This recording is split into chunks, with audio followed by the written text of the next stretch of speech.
Let me summarize briefly those two contentions I said I would defend tonight. First, are there good reasons to think the Christian concept of God is true? It seems to me that we've definitely seen that there are. First, that Jesus claimed to be the unique divine Son of God. Dr. Badawi says in his last speech, "Oh, you accused me of saying things I never said." What I meant was that he didn't refute the things. Thereby, he gave tacit admission in the debate to them in that he didn't dispute them. He hasn't disputed the authenticity of any of the sayings of Jesus that I gave. And moreover, I don't think he's been able to rob them of their full theological significance. Consider the parable of the vineyard. All he's able to say is the word servant is often used in the Bible of human figures.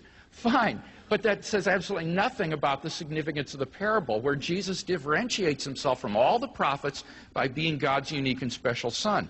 Matthew 11:27, he's dropped the point about God or Jesus being the only revelation of God the Father. He responds to John 1:18 by saying the divine bosom of the Father doesn't mean that he's God.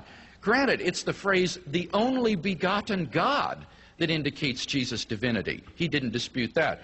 Mark 13:32, again, he dropped that point. Instead, he turns to my point about Jesus forgiving sins by saying, well, in the Quran, the property of forgiving sins is ascribed to people. But that's irrelevant. What's in the Quran? The question is, in the Jewish context, in first century Palestine, was this possible for a human being to do? No, as we've seen, that was blasphemous because only God can do it, and yet Jesus did so. Finally, about Thomas saying, my Lord and my God, he says this isn't a bad translation. My point here is that the Greek is clear. I've got a Greek New Testament here, and the words are the God of me and the Lord of me, and that is a full Christological confession to the deity of Christ. So we've seen no good reason to dispute my first point, that the historical Jesus conceived of himself to be the divine Son of God. Second, his resurrection vindicates his radical claim. Notice that in tonight's debate, Dr. Badawi has not disputed the facts of the empty tomb, the resurrection appearances, or the origin of the Christian faith. All he said now in the last speech is this remarkable statement, but I could admit these things and it doesn't make any difference. Of course it makes a difference, because then the Quran is wrong. Because the Quran says Jesus was not crucified, much less raised from the dead. So if you're going to grant these things, then you cannot be a Muslim. So it seems to me that this is critical to the debate this evening. Moreover, I argued that the resurrection, in the historical context in which it occurred, confirms Jesus' radical claims for which he was crucified. If God raised this man from the dead, that is God's divine imprimatur, or vindication, of those allegedly blasphemous claims for which he was crucified.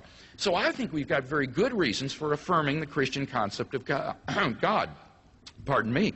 What about the reasons for thinking the Islamic conception of God is true? I argued that the Islamic conception is morally inadequate because God is not all-loving.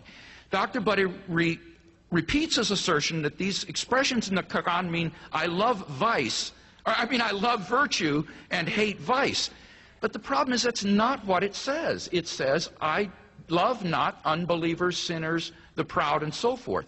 He says, but the Quran says we honor the children of Adam, we give our spirit to man. Yes, it says that. But nowhere does the Quran affirm that God loves unbelievers, that God loves sinners. He only loves those who love him. His love is conditional and partial. He says, but you don't end up in heaven because of your righteous deeds. Perhaps not. But they are a prerequisite. And therefore, if you do not have them, God does not love you. And that is the bottom line in the Quran. But that's a morally inadequate conception of God, I submit. Secondly, is the conception of Jesus historically inadequate? Here, Dr. Badawi hasn't been able to defend the conception of Jesus in the Quran at all, only by saying that the story in the infancy gospel of Thomas maybe should be regarded as inspired after all. Now that's incredible, because that's a forgery from 200 or 300 years after the death of Christ. Moreover, it contains horrid stories about the boy Jesus striking his playmates dead because they don't do the things he wants. Is Dr. Badawi seriously going to say that's inspired of God, and that's why it can be included in the Quran? That's incredible. He says there are other scholars who deny the crucifixion of Jesus. I am so confident that that is false, I challenge him to name one. There is no New Testament scholar who denies the crucifixion of Jesus. So I think the Quran clearly has a historically inadequate conception of Christ. In closing, I simply want to say that I myself was not raised in a Christian home. But as a teenager, I began to read the pages of the New Testament, and I found the person of Jesus of Nazareth to be arresting and captivating. After a 6-month search, I came to give my life to him personally, and I experienced God in a transforming manner. I believe that you can find him in this same way if you will search for him, search the New Testament with all your heart, and ask if this really couldn't be the truth. I think it can change your life in the same way it changed mine. Thank you.